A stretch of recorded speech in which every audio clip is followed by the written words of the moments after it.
Hay una generación de españoles a la que la pandemia del coronavirus les ha recordado una crisis sanitaria con algunas similitudes.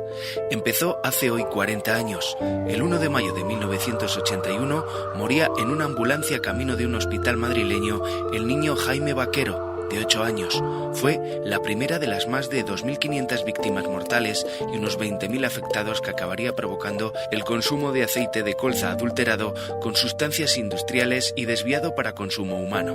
Un balance siempre provisional y al que los años han ido sumando víctimas, en el que fue, hasta ese momento, el mayor contagio de la salud de la historia de Europa. Una estafa económica y sanitaria que se desparramó por una España que luchaba por consolidar la recién estrenada democracia y que había superado un golpe de Estado apenas 2 meses antes, el 23F. Era veneno a domicilio que, desde almacenes de Madrid, llegó a media España.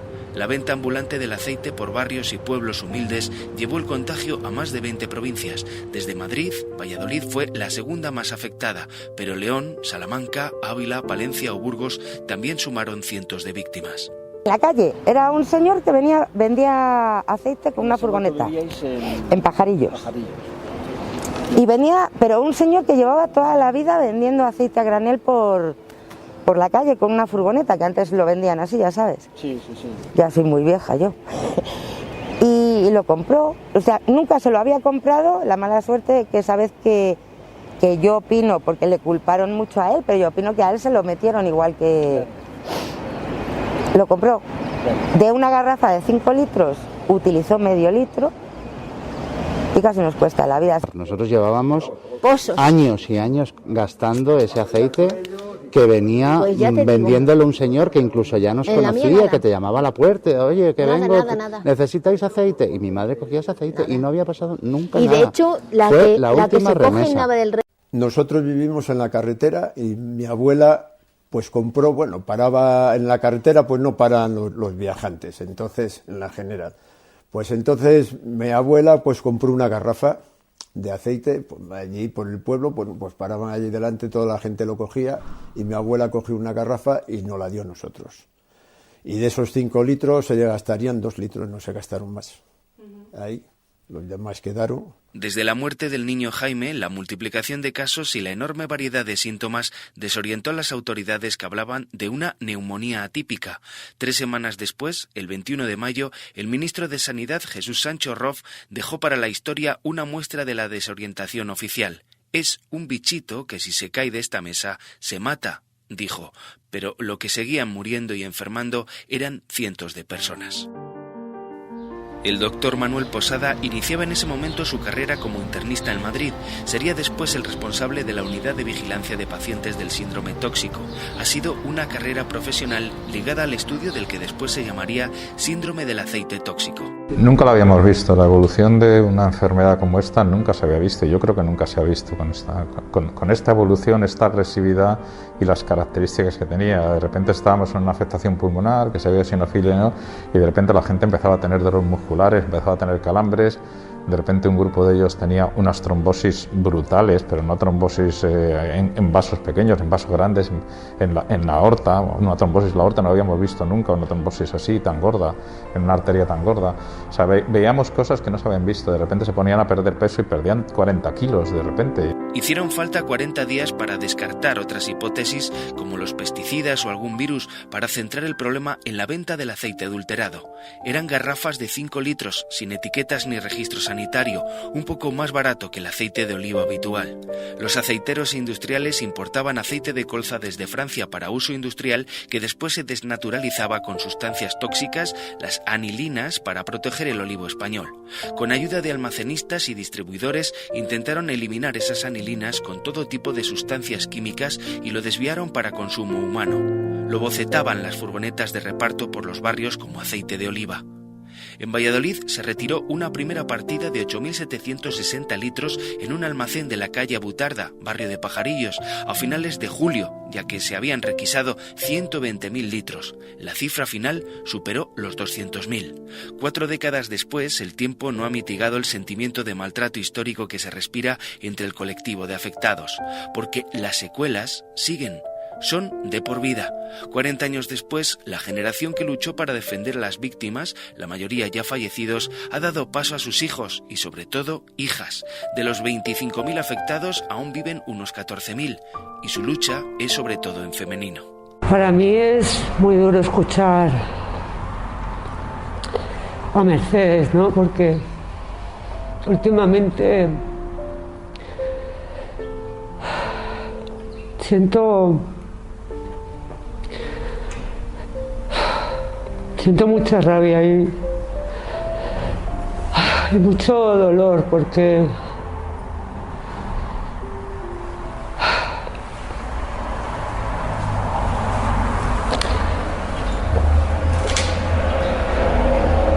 nuestras víctimas siguen escondidas, ¿no? Siguen olvidadas y siguen maltratadas y siguen sin tener la reparación moral que se merecen. Es que sigo sin entender por qué no se reconoce por parte de este Estado el dolor que se provoca y el dolor que se pasó durante todo ese tiempo, ¿no? El dolor que seguimos sintiendo 40 años después, porque no son capaces de entenderlo, ¿no?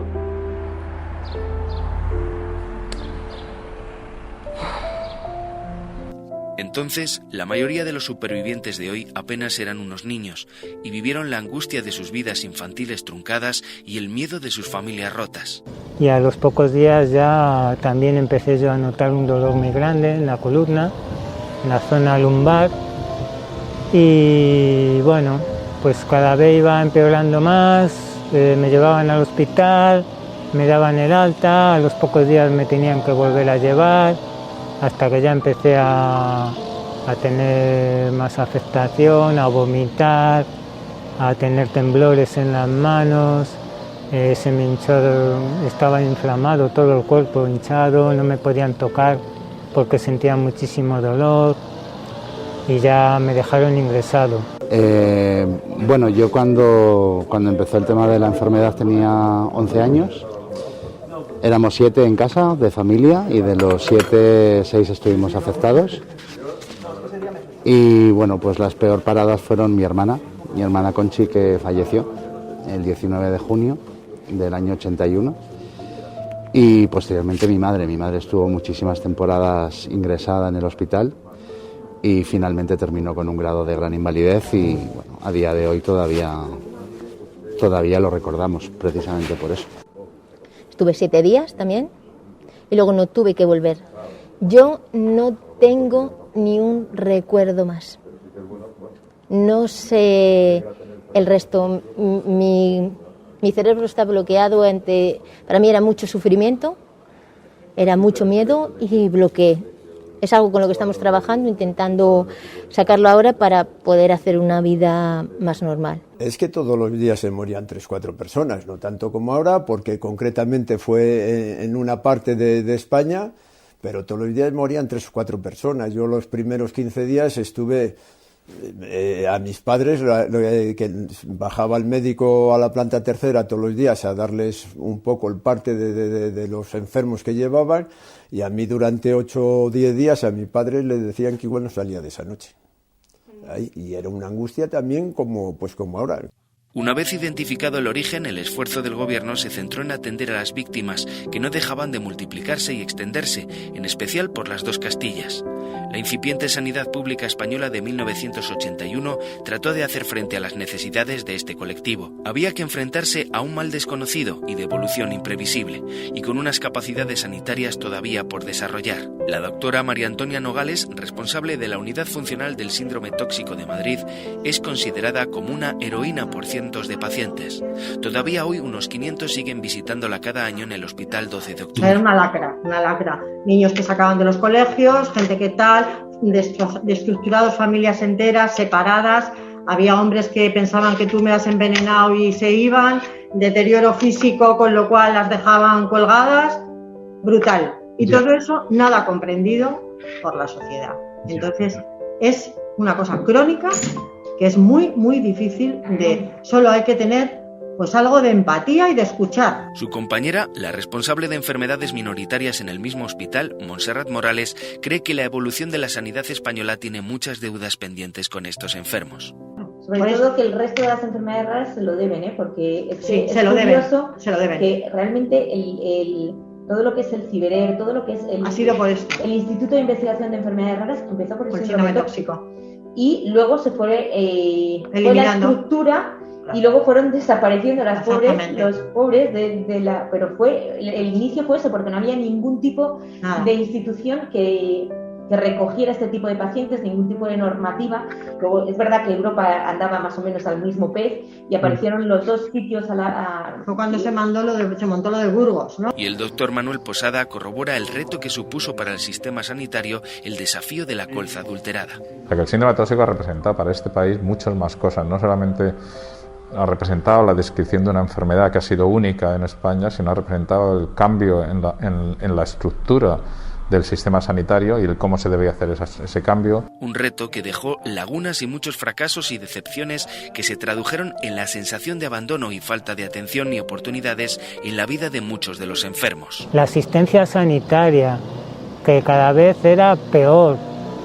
En vez de ir mejorando, cada vez nos iban quitando cosas y especialistas que nos llevaban tratando desde el principio y son los que sabían algo de toda esta enfermedad, de lo que estábamos viviendo, de las secuelas.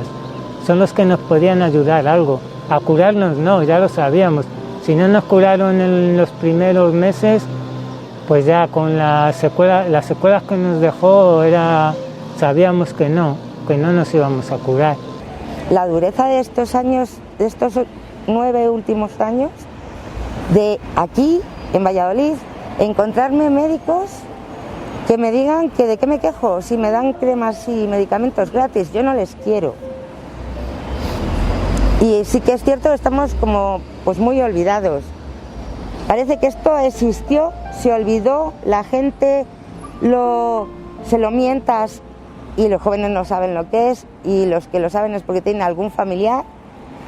Pero vamos, que esto fue ya pasó, no pasó nada, ¿no? No, hubo un montón de muertos. Y hay un montón de personas que estamos hechos no se puede decir mierda.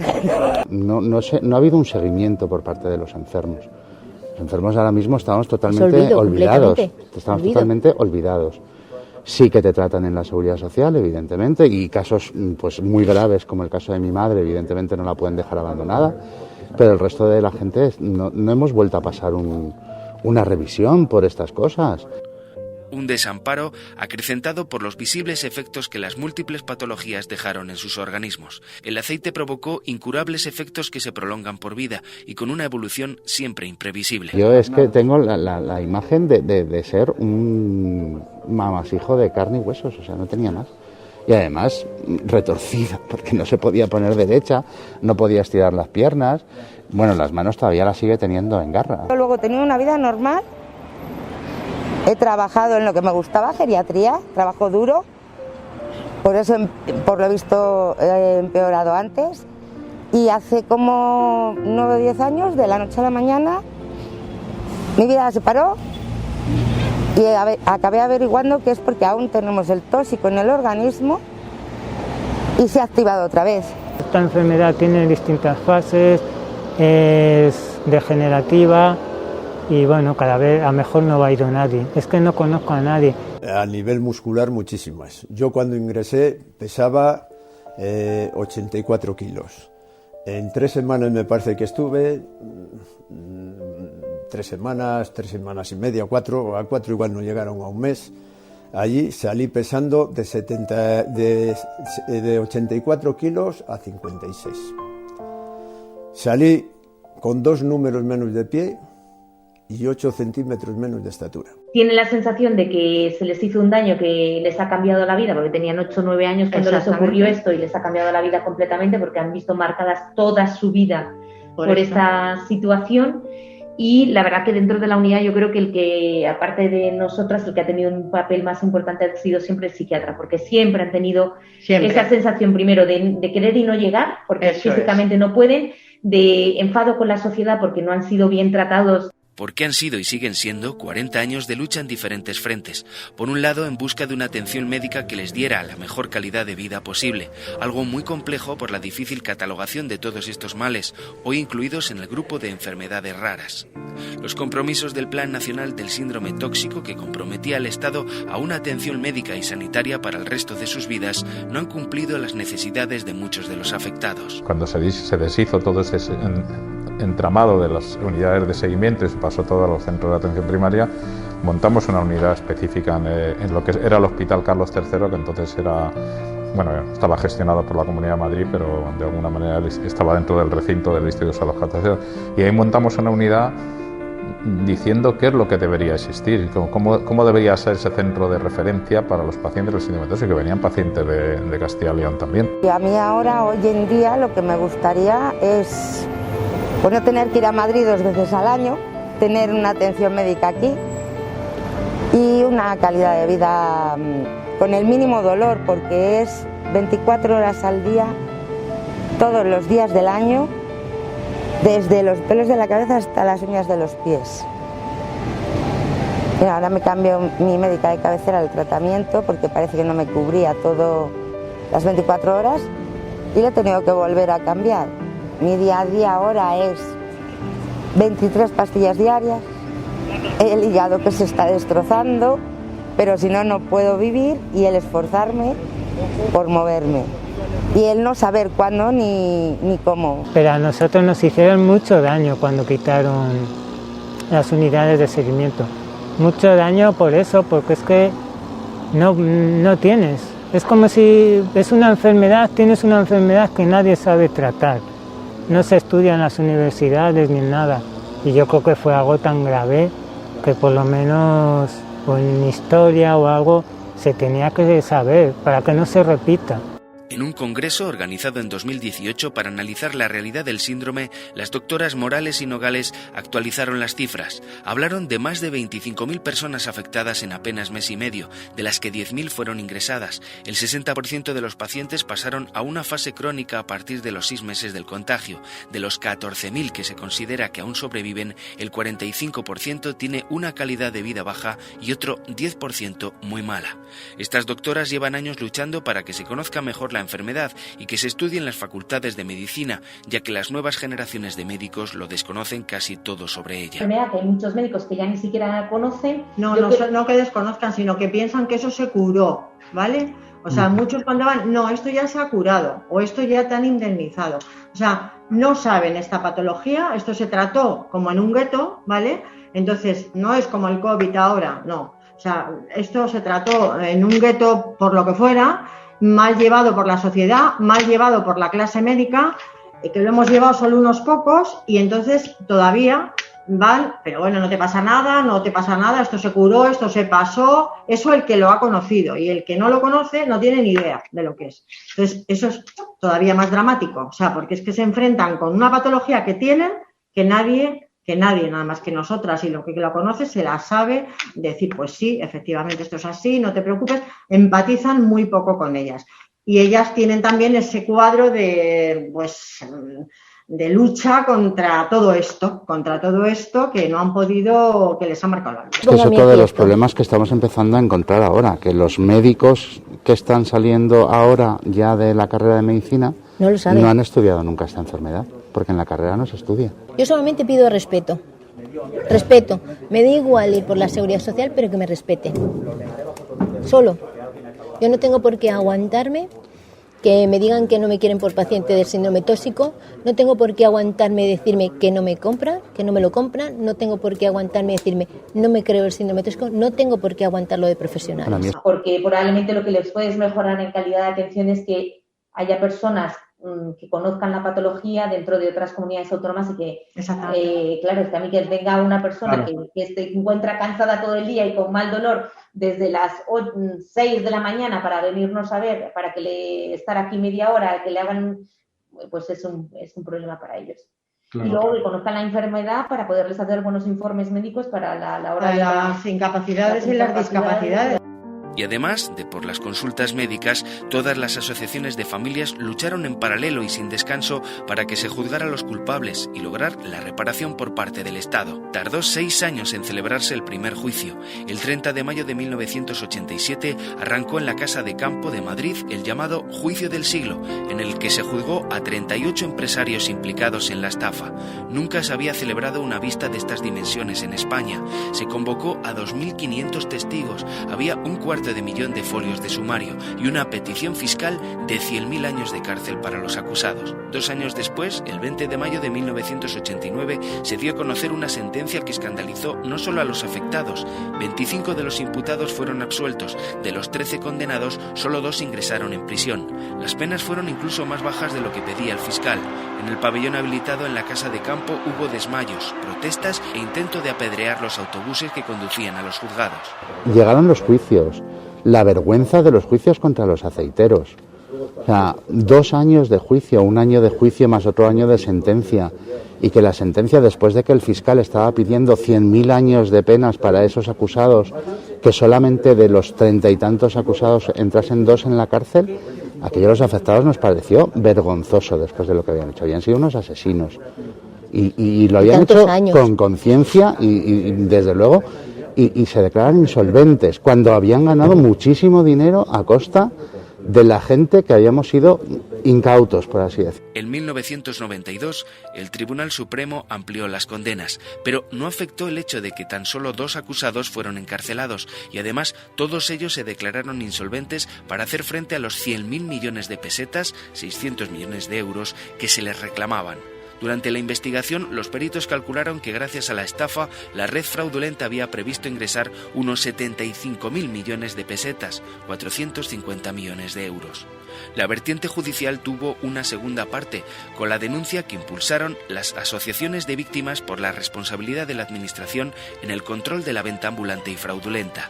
Hicieron falta 15 años de lucha, pero en 1996 se celebró otro macrojuicio por la colza. En septiembre de 1997, la condena a 2 funcionarios públicos situó una parte de la culpa y la necesaria reparación en el Estado. Los afectados siempre tuvieron claro dónde debían acabar las responsabilidades. El que es responsable de nuestra enfermedad no es la mala suerte de nos ha tocado esta enfermedad, es el Estado español.